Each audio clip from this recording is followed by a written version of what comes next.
ഓം ശ്രീ ഗുരുഭ്യോ നമ. ജ്യോതിർഗമ ചാനലിലേക്ക് ഏവർക്കും സ്വാഗതം. ഇന്ന് ഞാൻ ചർച്ച ചെയ്യുന്നത് ജനുവരി 13, 2026 ശുക്രൻ മകരം രാശിയിലേക്ക് രാശി മാറുന്നു. അപ്പോൾ ശുക്രൻ്റെ മകരം രാശിയിലേക്കുള്ള രാശിമാറ്റം ഓരോ കൂറുകാരെയും ലഗ്നക്കാരെയും എങ്ങനെ സ്വാധീനിക്കും എന്നുള്ളതിനെ പറ്റിയാണ് പറയുന്നത്. 2026 ജനുവരി 13 ശുക്രൻ മകരം രാശിയിലേക്ക് രാശി മാറുന്നത്. അതായത് കാലപുരുഷൻ്റെ കർമ്മസ്ഥാനത്തേക്കാണ് ശുക്രൻ്റെ രാശിമാറ്റം. ഫെബ്രുവരി 5 വരെ ആ ശുക്രൻ മകരം രാശിയിൽ ഉണ്ടാകും. മകരം രാശി എന്ന് പറയുന്നത് ശുക്രൻ്റെ മിത്രരാശിയാണ്. ശുക്രൻ എന്ന് പറയുമ്പോൾ സമ്പത്തിൻ്റെയും സൗഭാഗ്യത്തിൻ്റെയും സുഖസൗകര്യങ്ങളുടെയും സൗന്ദര്യത്തിൻ്റെയും പ്രണയത്തിൻ്റെയും ശയനസുഖത്തിൻ്റെയും വിവാഹ സംബന്ധമായ കാര്യങ്ങളുടെയും ബിസിനസ്സിൻ്റെയും അതുപോലെ ക്രിയേറ്റിവിറ്റിയുടെയും ഒക്കെ ഗ്രഹമാണ് ശുക്രൻ എന്ന് പറയുന്നത്. അപ്പം ഓരോ കൂറുകാരെയും ലഗ്നക്കാരെയും ശുക്രൻ്റെ രാശിമാറ്റം വ്യത്യസ്തമായിട്ടായിരിക്കും സ്വാധീനിക്കുന്നത്. അത് എങ്ങനെയാണ് എന്നുള്ളതിനെ പറ്റിയാണ് ഈ വീഡിയോയിൽ പറയുന്നത്. ഈ വീഡിയോയിൽ മേടം, ഇടവം, മിഥുനം, കർക്കിടക കൂറുകാർക്കും ലഗ്നക്കാർക്കും ശുക്രൻ്റെ മകരം രാശിയിലേക്കുള്ള രാശിമാറ്റത്തിൻ്റെ ഗുണാനുഭവങ്ങൾ എന്തൊക്കെയെന്ന് നോക്കാം. ആദ്യമായിട്ട് മേടക്കൂറുകാർക്കും മേട ലഗ്നക്കാർക്കും, അതായത് അശ്വതി, ഭരണി, കാർത്തിക നക്ഷത്രത്തിൻ്റെ ആദ്യപാദത്തിൽപ്പെടുന്നവർക്ക് ശുക്രൻ്റെ രാശിമാറ്റം എങ്ങനെ സ്വാധീനിക്കുന്നു നോക്കാം. ഇപ്പം മേടക്കൂറുകാരെ സംബന്ധിച്ചിടത്തോളം ശുക്രൻ അവരുടെ 2ാം ഭാവാധിപനാണ്, അതുപോലെ 7ാം ഭാവാധിപനുമാണ്. 2ഉം 7ഉം ഭാവാധിപനായിട്ടുള്ള ശുക്രൻ ജനുവരി 13 അവരുടെ ഭാഗ്യരാശിയിൽ നിന്നും കർമ്മസ്ഥാനത്തേക്കാണ് രാശി മാറുന്നത്. ഫെബ്രുവരി 5 വരെ ആ ശുക്രൻ കർമ്മസ്ഥാനത്ത് ഉണ്ടാകും. അപ്പോൾ ശുക്രൻ 14 കർമ്മസ്ഥാനത്ത് സൂര്യനും വരുന്നുണ്ട്. 16, 17 തീയതികളിൽ മറ്റു ഗ്രഹങ്ങളും ആ കർമ്മസ്ഥാനത്തേക്ക് വരുന്നുണ്ട്.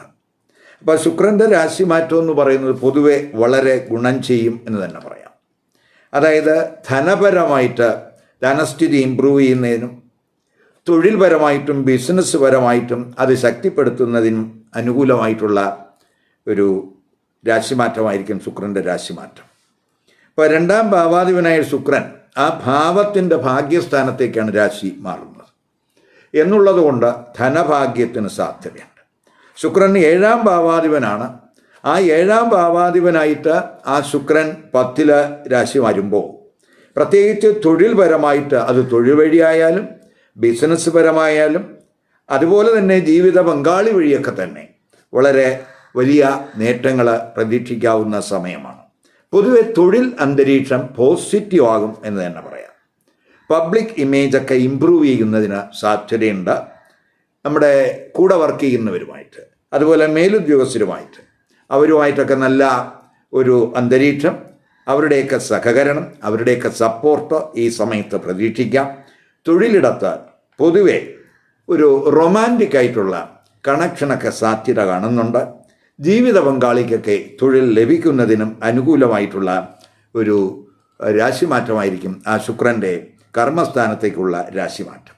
ഇപ്പം ചിലരെ സംബന്ധിച്ചിടത്തോളം ഇപ്പം നമുക്ക് ഈ ബോർഡിംഗ് ഹൗസ് നടത്തുന്നവർ, അതുപോലെ പ്രഭാഷണം നടത്തുന്നവർ, അതുപോലെ ഈ പണമൊക്കെ പലിശയ്ക്ക് കൊടുത്ത് ജീവിക്കുന്നവർ, ബാങ്കേഴ്സ്, അതുപോലെ വിദേശ ബന്ധം, അതുപോലെ വിദേശ യാത്രകൾ, ഇവയ്ക്കൊക്കെ തന്നെ അനുകൂലമായിട്ടുള്ള ഒരു രാശിമാറ്റമായിരിക്കും ശുക്രൻ്റെ കർമ്മസ്ഥാനത്തേക്കുള്ള രാശിമാറ്റം കൊണ്ട് കാണുന്നത്.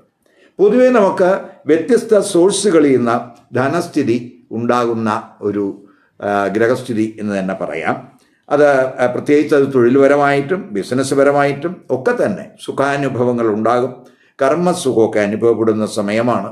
അതുപോലെ ഈ കൺസ്ട്രക്ഷൻ റിലേറ്റഡ് ആയിട്ടുള്ള ചില ബിസിനസ്സുകാർ, മെറ്റീരിയൽസ് ബിസിനസ് നടത്തുന്നവർ, ബ്യൂട്ടി പ്രോഡക്ട്സ്, ലക്ഷറി ഐറ്റംസ്, അതുപോലെ ഈ vehicle business, hotel business, jewellery business, അതുപോലെ ബ്രാൻഡഡ് ആയിട്ടുള്ള ക്ലോത്ത്സുകൾ ഡീൽ ചെയ്യുന്നവർ, ഇൻറ്റീരിയർ വർക്ക് നടത്തുന്നവർ, അതുപോലെ ഈ കലാ സാംസ്കാരിക പ്രവർത്തനങ്ങളുമായിട്ട് ബന്ധപ്പെട്ടൊക്കെ പ്രവർത്തനങ്ങൾ നടത്തുന്നവർക്കൊക്കെ തന്നെ വളരെ അനുകൂലമായിട്ടുള്ള ഒരു രാശിമാറ്റമായിരിക്കും ഈ ശുക്രൻ്റെ മകരം രാശിയിലേക്കുള്ള രാശിമാറ്റം കൊണ്ട് ഈ മേടക്കൂറുകാർക്കും മേടലഗ്നക്കാർക്കും ഉണ്ടാകുന്നത്. ബിസിനസ്സിൽ പൊതുവെ വലിയ നേട്ടങ്ങൾ പ്രതീക്ഷിക്കാം. 7ാം ഭാവാധിപൻ ഭാവത്തിൻ്റെ സുഖസ്ഥാനത്താണ് വരുന്നത്. അതുപോലെ പുതിയ സ്റ്റാർട്ടപ്പുകൾക്കൊക്കെ അനുകൂലമായിട്ടുള്ള സമയമാണ്. അപ്പോൾ അതുപോലെ തന്നെ ഈ ശുക്രൻ അവരുടെ ഈ കർമ്മസ്ഥാനത്ത് നിന്നുകൊണ്ട് 4ാം ഭാവരാശിയിലേക്കൊക്കെ ദൃഷ്ടി ചെയ്യുന്നുണ്ട്. അപ്പോൾ ഈ റിയൽ എസ്റ്റേറ്റ് ബിസിനസ്സുകാർക്കൊക്കെ അത് ഗുണാനുഭവം ഉണ്ടാകും.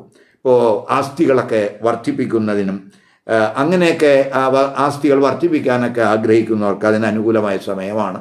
ഇപ്പോൾ വീട്, വാഹനം വാങ്ങാനൊക്കെ ആഗ്രഹിക്കുന്നവർക്കും പൊതുവെ ആ 4ലെ ആ ശുക്രൻ്റെ ദൃഷ്ടി സഹായകമാകും എന്ന് തന്നെ പറയാം. ദാമ്പത്യ ബന്ധത്തിലെ പ്രശ്നങ്ങൾ പരിഹരിക്കുന്നതിനുള്ള ശ്രമങ്ങൾ ഒക്കെ ഈ സമയത്തുണ്ടാകാം. എങ്കിലും ശുക്രനും അതുപോലെ 14 മുതൽ സൂര്യനും ഒക്കെ ഒരു ബന്ധം വരുമ്പോൾ സ്വാഭാവികമായിട്ടും ഈഗോ പ്രശ്നങ്ങൾ ചിലപ്പോൾ ദമ്പതിമാരുടെ ഭാഗത്ത് ഉണ്ടാകാനൊക്കെ സാധ്യതയുണ്ട്. അവിടെയൊക്കെ ഒന്ന് ശ്രദ്ധിക്കണം. അതുപോലെ തന്നെ നമ്മൾ ജീവിത പങ്കാളിയുടെയൊക്കെ ഗൈഡൻസ് തൊഴിലിലൊക്കെ ഗുണാനുഭവം ഉണ്ടാക്കും. നമുക്ക് ഈ സമ്മർദ്ദ തന്ത്രങ്ങളും അതുപോലെ പ്രകോപനപരമായിട്ടുള്ള റിയാക്ഷനൊക്കെ ഒഴിവാക്കുന്നവർക്ക് പൊതുവെ ദാമ്പത്യബന്ധവും അതുപോലെ കുടുംബജീവിതവും സന്തോഷകരമാകുന്ന സമയമായിരിക്കും.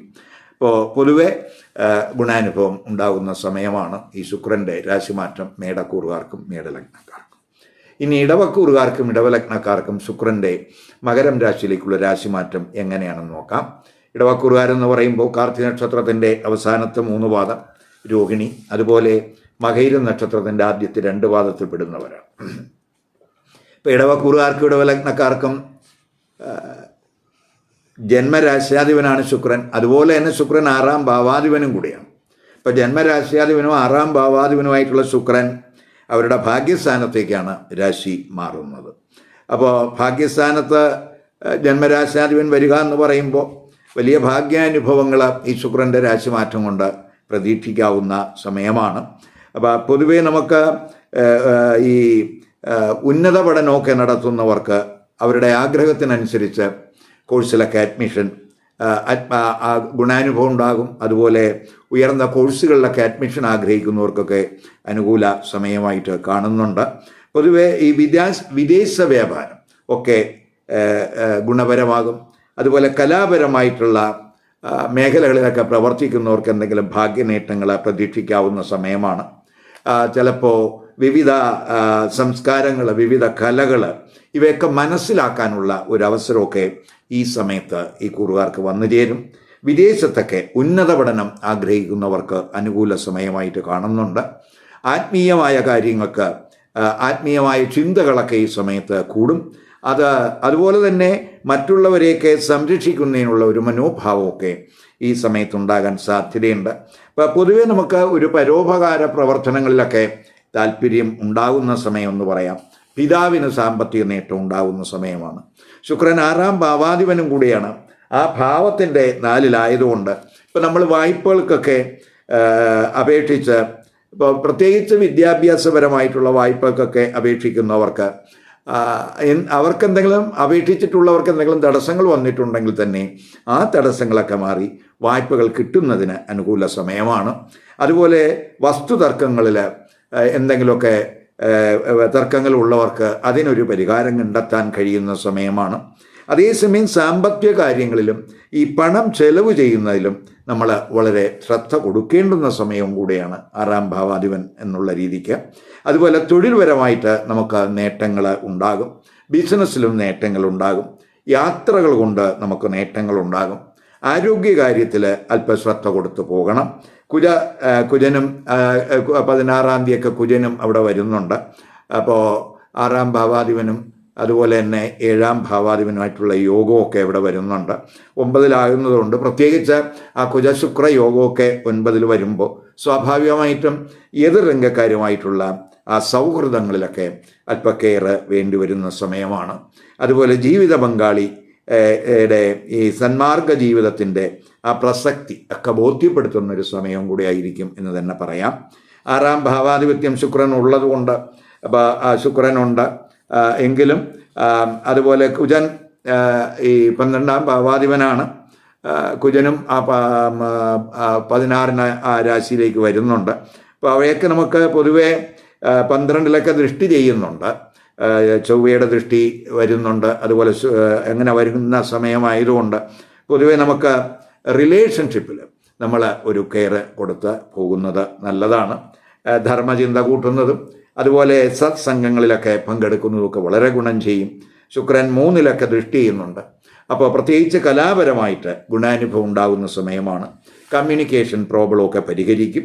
അപ്പോൾ ശുക്രൻ്റെ ആ 3 ദൃഷ്ടിയൊക്കെ പൊതുവെ നമുക്ക് കലാപരമായിട്ടുള്ള നേട്ടങ്ങൾക്കൊക്കെ അനുകൂലമായിട്ടുള്ള ഒരു സ്ഥിതി കാണിക്കുന്നുണ്ട്. ഇനി മിഥുനക്കുറുകാർക്കും മിഥുന ലഗ്നക്കാർക്കും ശുക്രൻ മകരം രാശിയിലേക്ക് രാശി മാറുന്നത് എന്ത് ഇമ്പാക്റ്റ് ഉണ്ടാക്കും നോക്കാം. മിഥുനക്കുറുകാരെന്ന് പറയുമ്പോൾ മകയിര നക്ഷത്രത്തിൻ്റെ അവസാനത്തെ 2 പാദം, തിരുവാതിര, അതുപോലെ പുണർന്ന നക്ഷത്രത്തിൻ്റെ ആദ്യത്തെ 3 പാദത്തിൽ പെടുന്നവരാണ്. മിഥുനക്കുറുകാർക്കും മിഥുന ലഗ്നക്കാർക്കും ശുക്രൻ അവരുടെ 5ാം ഭാവാധിപനുമാണ്. അതുപോലെ 12ാം ഭാവാധിപനുമാണ്.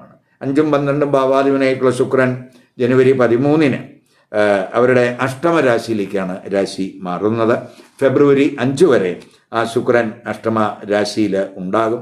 ഇപ്പം 5ാം ഭാവാധിപനായിട്ടുള്ള ശുക്രൻ അഷ്ടമത്തിൽ വരിക എന്ന് പറയുമ്പോൾ പൊതുവേ നമ്മൾ ഈ സന്താനങ്ങളുടെയൊക്കെ ആരോഗ്യകാര്യത്തിൽ അല്പം ശ്രദ്ധിക്കണം.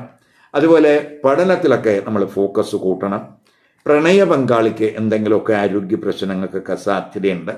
ക്രിയേറ്റീവ് തലത്തിലും അല്പം ശ്രദ്ധ കൊടുക്കേണ്ടുന്ന സമയമാണ്. മാത്രമല്ല 5ാം ഭാവാധിപനായിട്ടുള്ള ശുക്രൻ ആ ഭാവത്തിൻ്റെ 4ൽ വരുന്നതുകൊണ്ട് പഠനത്തിലൊക്കെ ഫോക്കസ് കൂട്ടുന്നവർക്ക് വളരെ ഗുണാനുഭവം ഉണ്ടാകുന്നതിനും സാധ്യതയുണ്ട് എന്നും കൂടെ മനസ്സിലാക്കുക. അപ്പോൾ പഠന സംബന്ധമായ കാര്യങ്ങൾക്കൊക്കെ നമുക്ക് വായ്പകൾക്ക് അപേക്ഷിച്ചിട്ടുള്ളവർക്ക് അതിനനുകൂല സമയമായിട്ട് കാണുന്നുണ്ട്. ശുക്രൻ 12ാം ഭാവാധിപനായിട്ട് 8 നിൽക്കുന്നത് വിപരീത രാജയോഗമാണ്. അത് നമുക്ക് പ്രത്യേകിച്ച് വിദേശപരമായിട്ടുള്ള കാര്യങ്ങൾക്കൊക്കെ വളരെ ഗുണമുണ്ടാകും. ഗവേഷണത്തിലൊക്കെ ഏർപ്പെടുന്നവർക്ക്, ഇപ്പോൾ വിദേശത്തൊക്കെ ഗവേഷണം നടത്താൻ ആഗ്രഹിക്കുന്നവർക്ക്, അതുപോലെ ഇവിടെ ഗവേഷണം നടത്തുന്നവർക്ക് അവർക്കൊക്കെ തന്നെ ഡീപ്പ് നോളജ് ഉണ്ടാകും. അപ്പോൾ നമുക്ക് ഈ നഷ്ടസാധ്യതയുള്ള സംരംഭങ്ങളെയൊക്കെ ലാഭകരമാക്കി മാറ്റാനൊക്കെ കഴിയുന്ന സമയം കൂടെയാണ്. അതേസമയം സ്പെക്കുലേറ്റീവ് ബിസിനസ്സിലൊക്കെ ഒരു കെയർ വേണം. അതുപോലെ ഈ ദീർഘകാലികമായിട്ടുള്ള സാമ്പത്തിക നേട്ടം ഉണ്ടാകാവുന്ന സംരംഭങ്ങളിലോ അല്ലെങ്കിൽ ആസ്തികളിലോ ഒക്കെ തന്നെ പണം മുടക്കുന്നതിനൊക്കെ സാധ്യത കാണിക്കുന്നുണ്ട്. ഇപ്പം ഈ 12ാം ഭാവാധിപനായിട്ടുള്ള ശുക്രൻ 8 വരിക എന്ന് പറയുമ്പോൾ അതൊരു വിപരീത രാജയോഗമാണ് എന്നുള്ളത് കൊണ്ട് ഈ 12ൻ്റെ ഭാഗ്യസ്ഥാനമാണ് അഷ്ടമഭാവം എന്ന് പറയുന്നത്. അതുകൊണ്ട് പൊതുവെ നമുക്ക് ഈ വിദേശ വ്യാപാരം വഴി അല്ലെങ്കിൽ വിദേശ ബന്ധം വഴി അല്ലെങ്കിൽ വിദേശത്ത് മറ്റ് പ്രവർത്തനങ്ങൾ നടത്തുക വഴിയൊക്കെ നമുക്ക് ഗുണാനുഭവം പ്രതീക്ഷിക്കാവുന്ന സമയമാണ്. അതുവഴിയൊക്കെ ഭാഗ്യനേട്ടങ്ങൾ ഉണ്ടാകാൻ സാധ്യതയുണ്ട്. ഇപ്പോൾ നമുക്ക് ഏത് നഷ്ടത്തിൽ ഓടുന്ന സ്ഥാപനവും ലാഭകരമാക്കി മാറ്റാനുള്ള ഒരു സാധ്യതയും ഇതിലൂടെ കഴിയുന്നുണ്ട്. അതുപോലെ തന്നെ നമുക്ക് പ്രത്യേകിച്ച് ഈ ജീവിത പങ്കാളിയുടെ കുടുംബവുമായിട്ടൊക്കെ തന്നെ നമുക്ക് അവരിൽ നിന്നൊക്കെ എന്തെങ്കിലും അപ്രതീക്ഷിതമായിട്ടുള്ള നേട്ടങ്ങളൊക്കെ ചിലപ്പോൾ ഈ സമയത്തുണ്ടാകാൻ സാധ്യതയുണ്ട്. അതേസമയം നമ്മൾ കബളിപ്പിക്കലിലോ മറ്റു ചതിയിലോ ഒക്കെ വീഴാതിരിക്കാനും ശ്രദ്ധിക്കണം. കഴിവതും അൺഎത്തിക്കലായിട്ടുള്ള ആക്ടിവിറ്റിയിൽ നിന്ന് നമ്മൾ വിട്ടുനിൽക്കാൻ ശ്രമിക്കുക. ദൂരയാത്രകളിൽ ഡ്രൈവിങ്ങിലൊക്കെ ഒരു കെയർ വേണം. അതുപോലെ ഈ ശുക്രനും 14 സൂര്യൻ അവിടെ വരുന്നു, 16 ചൊവ്വയും വരുന്നുണ്ട്. ഈ ഗ്രഹങ്ങളെല്ലാം തന്നെ അഷ്ടമത്തിൽ വരുമ്പോൾ സ്വാഭാവികമായിട്ടും പ്രണയബന്ധത്തിലും ദാമ്പത്യ ബന്ധത്തിലും ചെറിയ ടെൻഷനൊക്കെ ഈ കുറുകാർക്കുണ്ടാകാം. അതേസമയം അപ്രതീക്ഷിത സോഴ്സുകളിൽ നിന്ന് ധനാഗമം കിട്ടുന്നതിന് സാധ്യതയുണ്ട്. കാരണം ശുക്രൻ 2ൽ ദൃഷ്ടി ചെയ്യുന്നുണ്ട്. അതുപോലെ മറ്റ് ഗ്രഹങ്ങൾ അഷ്ടമത്തിൽ വരുന്ന ഗ്രഹങ്ങളൊക്കെ തന്നെ 2ലേക്ക് ദൃഷ്ടി ചെയ്യുന്നുണ്ട്. നമ്മൾ പ്രതീക്ഷിക്കാത്ത മേഖലയിൽ നിന്ന് നമുക്ക് സാമ്പത്തിക നേട്ടം ഉണ്ടാകുന്നതിനും ആ 2ലെ ഈ ഗ്രഹങ്ങളുടെ ദൃഷ്ടി വഴിതെളിക്കും എന്ന് തന്നെ പറയാം. ഇനി കർക്കിടക കുറുകാർക്കും കർക്കിടക ലഗ്നക്കാർക്കും ശുക്രൻ മകരം രാശിയിലേക്ക് രാശി മാറുന്നതിൻ്റെ ഇമ്പാക്റ്റ് എന്താണെന്ന് നോക്കാം. കർക്കിടക കുറുകാർ എന്ന് പറയുമ്പോൾ പുണർന്ന നക്ഷത്രത്തിൻ്റെ അവസാന പാദം, പൂയം, ആയില്യം നക്ഷത്രക്കാരെയാണ്. ഇപ്പോൾ കർക്കിടക കുറുകാർക്കും കർക്കിടക ലഗ്നക്കാർക്കും ശുക്രൻ 4-ാം ഭാവാധിപനാണ്, സുഖസ്ഥാനാധിപനാണ്. അതുപോലെ നേട്ടത്തിൻ്റെ 11-ാം ഭാവത്തിൻ്റെയും അധിപനാണ്. അപ്പോൾ ഈ 4ഉം 11ഉം ഭാവാധിപനായിട്ടുള്ള ശുക്രൻ ജനുവരി 13-ന് അവരുടെ 7-ാം ഭാവരാശിയിലേക്കാണ് രാശി മാറുന്നത്. ഫെബ്രുവരി 5 വരെ ആ ശുക്രൻ 7-ാം ഭാവ രാശിയിൽ ഉണ്ടാകും. അപ്പം 4-ാം ഭാവാധിപനായിട്ടുള്ള ശുക്രൻ 7-ൽ വരിക എന്ന് പറയുമ്പോൾ പ്രത്യേകിച്ച് 4-ാം ഭാവസംബന്ധമായിട്ടുള്ള ഗുണാനുഭവങ്ങളുണ്ടാകും. പ്രത്യേകിച്ച് നമുക്ക് നമ്മുടെ ഫാമിലി സംബന്ധമായ കാര്യങ്ങൾ, വീട്, വാഹനം, അതുപോലെ വസ്തുക്കൾ, ഇവയൊക്കെ വാങ്ങാൻ ആഗ്രഹിക്കുന്നവർക്ക് വളരെ അനുകൂലമായിട്ടുള്ള സമയമായിരിക്കും. ഈ 4-ാം ഭാവത്തിൻ്റെ 4-ലാണ് ഈ ശുക്രൻ രാശി മാറുന്നത് എന്നുള്ളത് കൊണ്ട് പ്രത്യേകിച്ച് വീട് മാറാനൊക്കെ ആഗ്രഹിക്കുന്നവർക്ക്, വീട് പുതുക്കാൻ ആഗ്രഹിക്കുന്നവർക്ക്, വാഹനം മാറ്റി വാങ്ങാൻ ആഗ്രഹിക്കുന്നവർക്ക് ഒക്കെ അനുകൂല സമയമായിട്ട് കാണുന്നുണ്ട്. ഇപ്പോൾ 4 അതുപോലെ തന്നെ 16 ആകുമ്പോൾ ചൊവ്വയും അവിടെ വരുന്നുണ്ട്. അപ്പോൾ ഈ 4ഉം 5ഉം ഭാവാധിപനായിട്ടുള്ള ശുക്രനും കുജനും ഒക്കെ തന്നെ 7 നിൽക്കുന്നത് ദാമ്പത്യ ബന്ധത്തിലും പ്രത്യേകിച്ച് നിലവിലുള്ള പ്രശ്നങ്ങൾ പരിഹരിക്കുന്നതിന് അത് സഹായകമാണ്. ഇപ്പോൾ വ്യക്തിബന്ധങ്ങളും അതുപോലെ തന്നെ ബിസിനസ് റിലേഷൻഷിപ്പും ഒക്കെ പൊതുവെ അനുകൂലമാകുന്ന സമയമായിരിക്കും. വിവാഹം ആലോചിക്കുന്നവർക്കും അനുകൂല സമയമായിട്ട് കാണുന്നുണ്ട് ശുക്രൻ്റെ 7ലേക്കുള്ള രാശിമാറ്റം. എങ്കിലും കുജന് 16-ാം തീയതിയൊക്കെ കുജനും രാശി മാറുന്നത് കൊണ്ട് ഒരു അഗ്രസീവ് എനർജിയൊക്കെ ഉണ്ടാകാൻ സാധ്യതയുണ്ട്. അവിടെ ഒന്ന് ശ്രദ്ധിക്കണം. പ്രത്യേകിച്ച് സംസാരത്തിലൊക്കെ ഒരു ശ്രദ്ധ വേണം, പിടിവാശിയൊക്കെ കുറയ്ക്കണം. അപ്പോൾ കഴിവതും വിട്ടുവീഴ്ചകളൊക്കെ ഉണ്ടാകേണ്ടുന്ന സമയമാണ്. പ്രകോപനപരമായിട്ടൊക്കെ റിയാക്ട് ചെയ്യാതിരിക്കാനും ശ്രദ്ധിക്കണം. ശുക്രൻ 11-ാം ഭാവാധിപനാണ്, അതായത് 11ൻ്റെ ഭാഗ്യസ്ഥാനത്താണ്. 11-ാം ഭാവാധിപൻ ആ 11ൻ്റെ ഭാഗ്യസ്ഥാനത്താണ് വരുന്നത് എന്നുള്ളത് കൊണ്ട് സുഹൃത്തുക്കൾ വഴിയോ അല്ലെങ്കിൽ സാമൂഹ്യ ബന്ധങ്ങൾ വഴിയോ ഒക്കെ ഭാഗ്യനേട്ടങ്ങൾ ഉണ്ടാകുന്നതിന് സാധ്യതയുണ്ട്. പൊതുവെ നമ്മുടെ ആഗ്രഹങ്ങൾ സാധിക്കുന്നതിന് അനുകൂല സമയമായിട്ട് കാണുന്നുണ്ട്. ചിലർക്ക് ജീവിത പങ്കാളി വഴി ഭാഗ്യനേട്ടങ്ങളൊക്കെ സാധ്യത കാണുന്നുണ്ട്. കൂടുതൽ വിനയവും സംയമനവും ആത്മീയ ചിന്തയും ഒക്കെ ഉള്ളവർക്ക് ഈ ശുക്രൻ്റെ രാശിമാറ്റം വളരെ ഗുണം ചെയ്യും എന്ന് തന്നെ പറയാം. ഈ വീഡിയോ ഇഷ്ടപ്പെട്ടുവെങ്കിൽ ലൈക്ക് ചെയ്യുക, ഷെയർ ചെയ്യുക. അതുപോലെ സബ്സ്ക്രൈബ് ചെയ്യാത്തവർ സബ്സ്ക്രൈബ് ചെയ്ത് കാണുക. മറ്റൊരു പുതിയ വിഷയമായി അടുത്ത വീഡിയോയിൽ കാണാം. നമസ്കാരം.